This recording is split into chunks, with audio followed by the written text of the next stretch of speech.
নমস্কার বন্ধুরা, আমি আজকে উচ্ছে বা করলার আরেকটা রেসিপি নিয়ে চলে এসেছি। এর আগের দিনও আমি একটা করলার রেসিপি দিয়েছি, অনেকেই কমেন্ট করেছো, খুবই ভালো লেগেছে ওই রেসিপিটা। তাই আজকেও করলার আরেকটা রেসিপি নিয়ে তোমাদের সামনে হাজির হয়ে গেছি। যাদের সুগার আছে তাদের জন্য একদম স্পেশাল খাবার এটা। একঘেয়ে হয়তো খেতে খেতে তোমাদের অরুচি হয়ে গেছে, কিভাবে খাবে বুঝতে পারছো না উচ্ছেটাকে।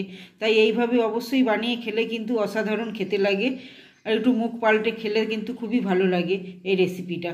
সবার প্রথমে আমি যেটা করব, এখানে নিয়ে নিয়েছি 250 মতো উচ্ছে আর একটা মিডিয়াম সাইজের বেগুন নিয়ে নিয়েছি।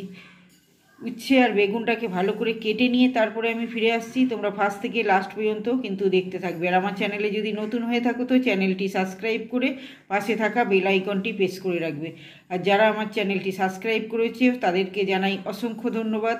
আর যারা করোনি তাদের কাছে একান্তভাবে অনুরোধ রইল যে আমার চ্যানেলটি সাবস্ক্রাইব করে দিও, যাতে আমি ভিডিও আপলোড করার সাথে সাথে তোমাদের কাছে নোটিফিকেশনটা পৌঁছে যায়। তবে চলো আমি এটাকে কেটে নিয়ে তারপরে ফিরে আসছি। তোমরা ফার্স্ট থেকে লাস্ট পর্যন্ত ভিডিওটা দেখতে থাকো।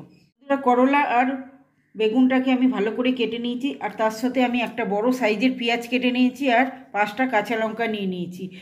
এবার আমি বেগুনটাকে একটু নুন আর হলুদ মাখিয়ে নিচ্ছি। মাখিয়ে নিয়ে একদম ডাইরেক্ট রান্নাতে ফিরে যাচ্ছি, তোমরা দেখতে থাকো। এখানে আমি বেগুনটাকে ভালো করে নুন হলুদ মাখিয়ে নিয়েছি। কাটবার সময় কিন্তু আমি ভালো করে ধুয়ে তারপরে কেটেছি। আর এখানে তেল গরম করতে বসিয়ে দিয়েছি, তেলটাও গরম হয়ে গেছে। তেলটাকে একটু ভালো করে নাড়াচাড়া করে নিচ্ছি। একদম তেলের থেকে ধুয়ে উঠে গেছে। এবার বেগুনটাকে আমি খুব ভালো করে ভেজে নেব।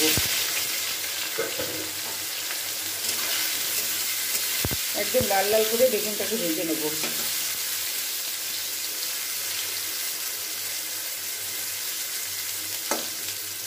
এটাকে ভেজে নিয়ে তারপরে ফিরে আসছি। এখানে সমস্ত বেগুনগুলোকে আমি ভেজে নিয়েছি, একদম লাল লাল করে ভেজে তুলে নিয়েছি। এবার কড়াইতে তেল গরম আছে, ফোড়নে দিয়ে দিলাম কালো জিরে, পেঁয়াজ আর কাঁচা লঙ্কাটাকে।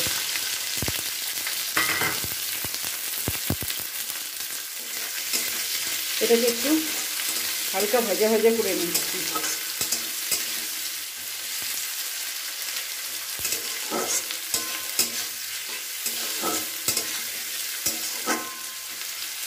একটু নাড়াচাড়া করে নিলাম এটাকে। এবারে কুচিয়ে রাখা উচ্ছেগুলোকে আমি দিয়ে দিলাম, উচ্ছে বা করলাটাকে।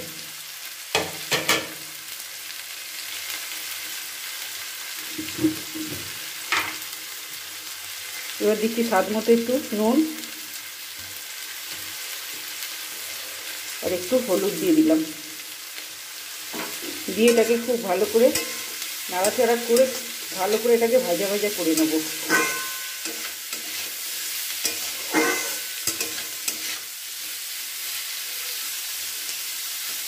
এই রেসিপিটা কিন্তু গরম ভাতের সঙ্গে কিন্তু অসাধারণ খেতে লাগে।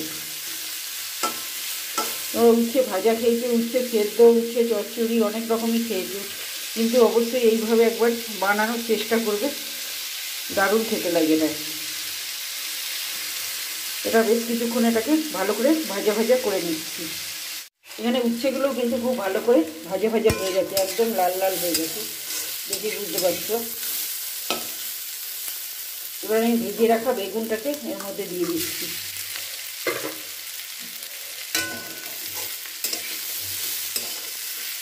এইভাবে বানালে কিন্তু তেঁতোটাও কম লাগে, একদম তেঁতোটা একদমই লাগবে না, ধরতে গেলে হালকা লাগবে। এবার একটু নাড়াচাড়া করে এটাকে আমি নামিয়ে দেবো।